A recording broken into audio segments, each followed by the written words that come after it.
Mənim adım Aqildir, mən imanlı məsihçiyəm. 2007-ci ildə İsa Məsihi qəbul etdim və Tanrıda hələ də davam edirəm.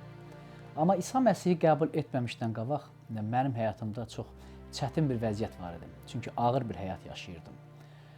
Çünki qəddarlıq vardı həyatımda. Çünki ailədə insanlarla düzgün yola getmirdim, davadalaş salırdım, həyat yoldaşımı acılayırdım, uşaqlarla yaxşı rəftar eləmirdim, valideynlərimə qarşı düzgün düşünmürdüm.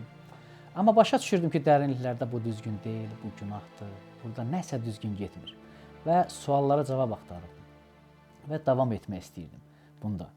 Bir gün mən imanlı məsihçilərlə qabaqlaşdım və onlar mənə İsa Məsih haqqında danışdılar və mən bunlara belə adi yanaşdım və sonra mən onların kilsəsinə getdim, kilsədə qulaq asdım bəzi şeylərə və baxırdım ki, hamı gülür, gözəl həyatları var. Düşünürdüm ki, yəqin bunlar pul alır və yaxşı həyatları var. Ona görə gülürlər və davam edirlər belə. Yaxşı həyatları var yəqin ki. Bu nə həyatdır belə? Və sonra bir müddətdən sonra mən İncil kitabını açdım və müqəddəs yazıları və doğrudan da özümə sual verdim və Rəbbi axtarmağa başladım.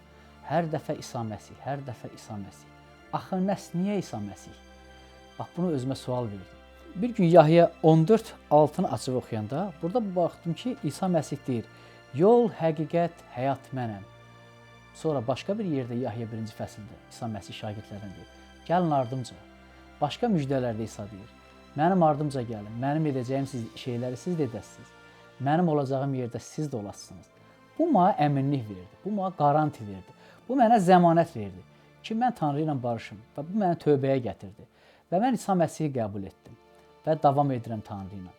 Və buna görə də Rəbbi izzətləndirirəm və həyatımda sevinç var, həyatımda sülh var. Və indi başa düşürdüm ki, bəli, Rəbbə görə o insanların üzləri gülürdü. Tanrıya görə o insanların üzləri gülürdü. Və mən dəyişməyə başladım. Bütün həyatım dəyişdi və bunda davam edirəm. Və siz necə həyatınızdakı olan suallara cavab axtarırsınızmı və cavabı istəyirsinizmi? O zaman İncil kitabını oxuyun və biz sizə İncil hədiyyə edə bilərik.